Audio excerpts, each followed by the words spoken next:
Tara, alamin kung paano mag-translate ng English phrases sentences sa mathematical phrases sentences.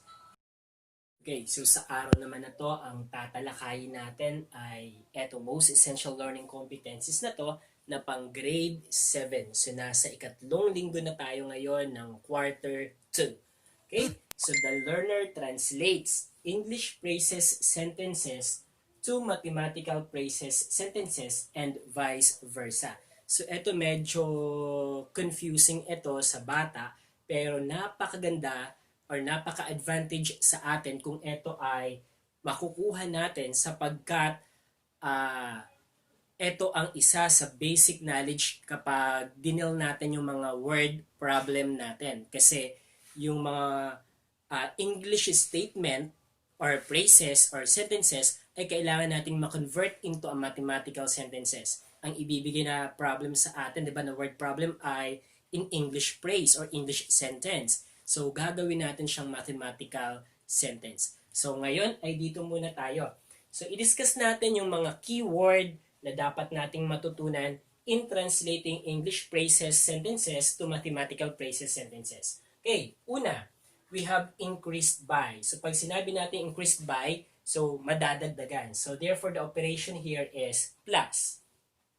Next ay twice a number. So, twice a number, ibig sabihin, so 2 times a number. So, let's say that a number is n. So, 2n.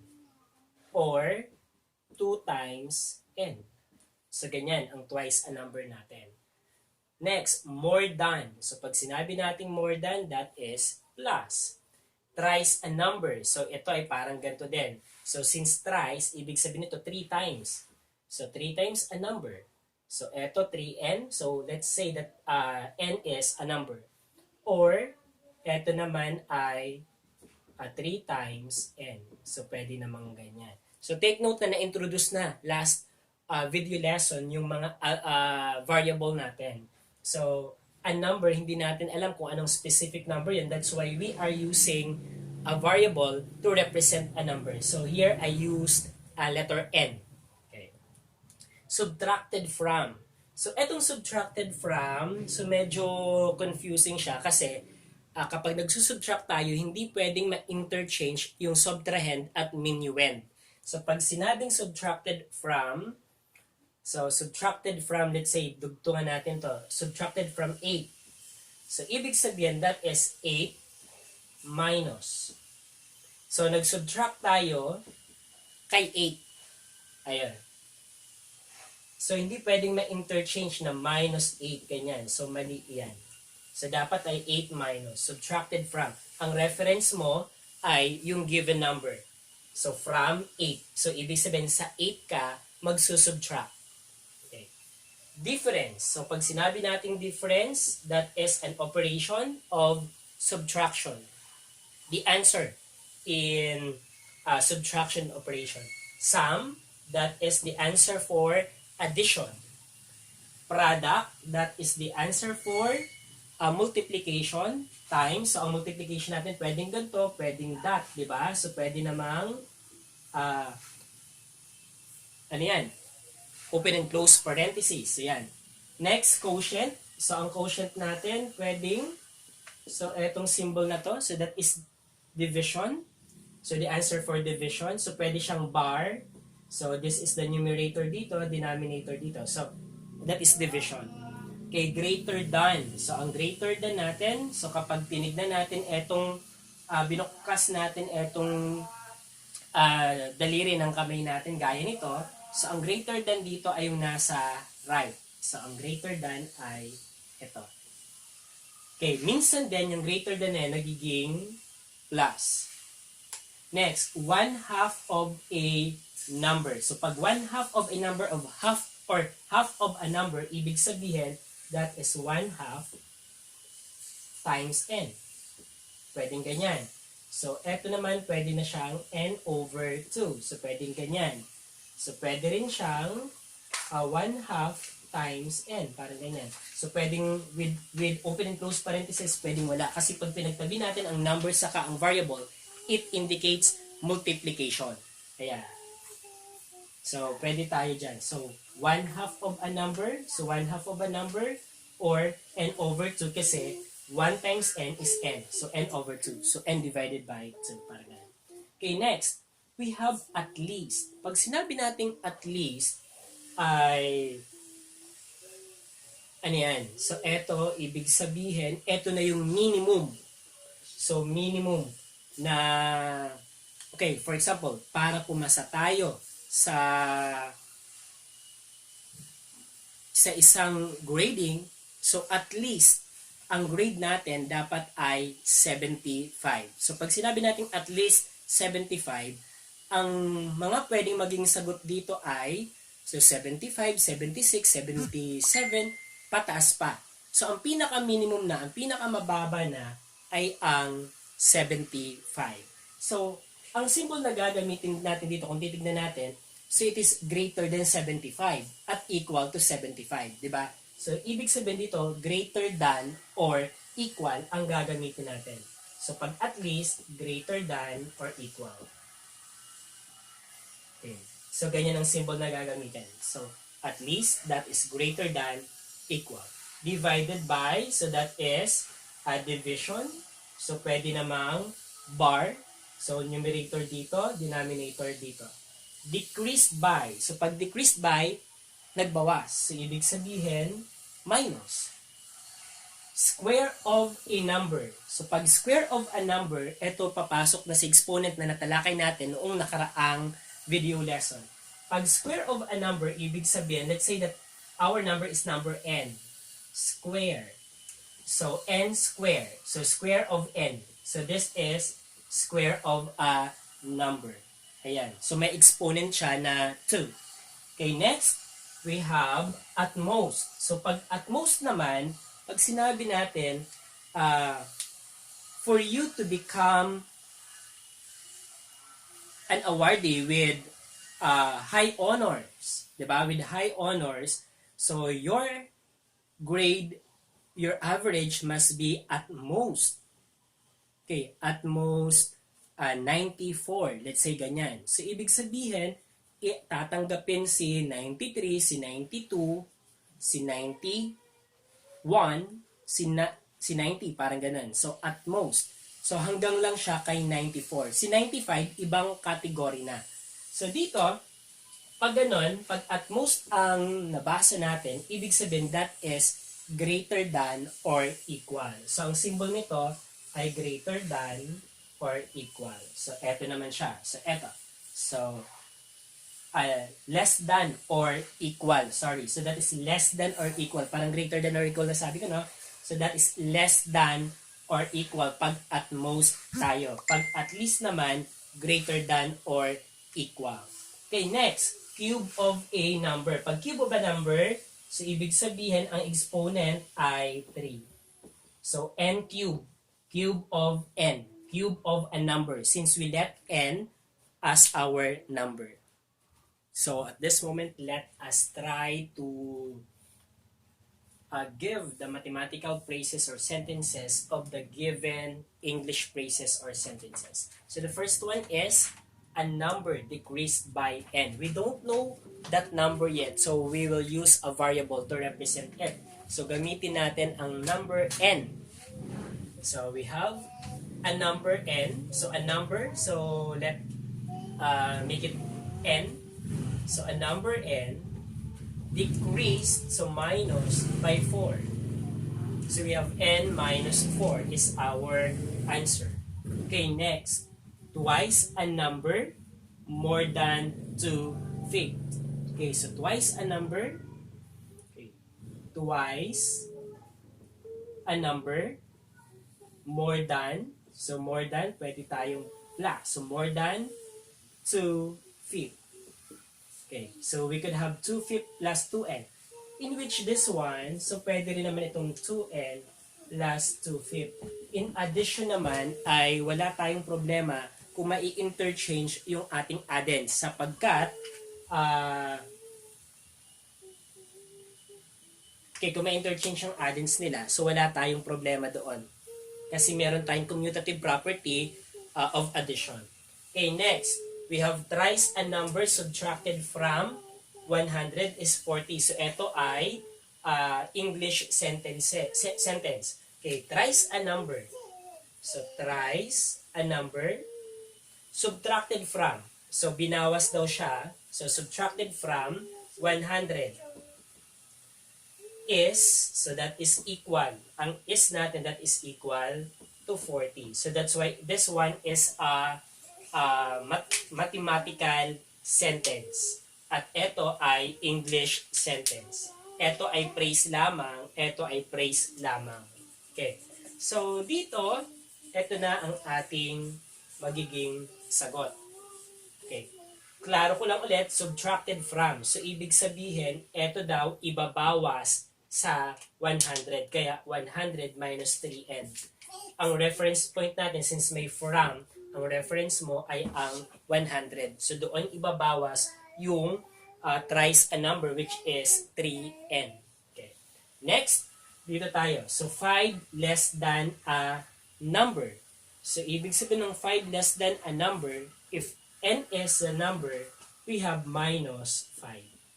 So 5 less than a number. So if the number is n, we will subtract 5. So we have now 5 less than a number. Next batch naman tayo ng ating itra-translate na English phrases or sentences into mathematical phrases or sentences. Okay, so here we have the sum of x and y. So sum of x and y. So the answer here ay x plus y. So this is mathematical phrase. So ibig sabihin ito, English phrase.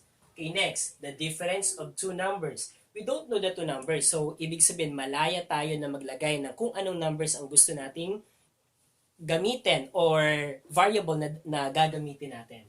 So here, let's say that the first number is A. The second number is B. The difference, so ibig sabihin, minus. So ito ay isang mathematical phrase din. Ano po? So ito ang sagot naman dito sa ating pangalawa. Okay, next dito, the product of A and B. So pag sinabi nating product, that is times. So ito ay pwedeng gawing AB. So AB, ibig sabihin kasi pag pinagtabi natin ang dalawang variable, the operation between them ay multiplication. So that is AB, A times B. So pwede din namang A times B. So pwede namang A tuldok din B. So ganyan. So next ay the quotient of A and B. So quotient tayo, ibig sabihin division ng operation. So dito naman, so A divided by B. So ganyan siya. Or A divided by B. So yan ang pwede nating maging sagot. So dito ay or ito so ganyan. Hindi pwedeng ma-interchange yung B at A. So hindi pwede yon. So kung anong arrangement dito, ibig sabihin etong unang numerator, ito ay denominator. Okay, next. 40 increased by y is greater than 20. So ang 40 increased by y. So yung 40 daw ay nagtaas ng y is greater than. So pag sinabing greater than, so we will use our right hand, open it, so greater than 20. So eto naman ay isang mathematical sentence. So ibig sabihin ito ay isang English sentence, yung kinonvert natin. Okay, next tayo, the difference of a number and 10. So difference, subtraction of a number, malaya tayong maglagay ng kung anong variable ang gusto natin. So let's say letter N, and 10. So N minus 10 is the answer. Okay, so dito naman tayo sa third batch. So 1/3 of a number. So 1/3 of a number, so this is 1/3 times a number. Malaya tayo sa variable na gagamitin for a number. So let's use N or X or what? So let's use N. So pwede siyang ganito. So pwede siyang N over 3. Ayan. Or pwede rin namang 1/3 times N. Okay. So next, the product of Y and 10 is at least 50. So product, so that is multiplication of Y and 10. is at least. So pag at least tayo, so ibig sabihin we have greater than. Okay, so we have greater than or equal to 50. So pag sinabi at least 50, mas mataas or equal kay 50 ang pwedeng maging product ng y and 10 natin. So eto pwede siyang, pag sinimplify, pwede siyang 10y is greater than or equal to 50. So pwedeng ganyan. So kahit alin dyan yan ay tama. Kasi eto, that is product. So 10y, that is 10 times y. Okay, next, 1/2 of a number. So 1/2 of a number. So 1/2 of a number more than, so that is plus, the quotient of 2 and a number. Okay. Okay, so we could have this one.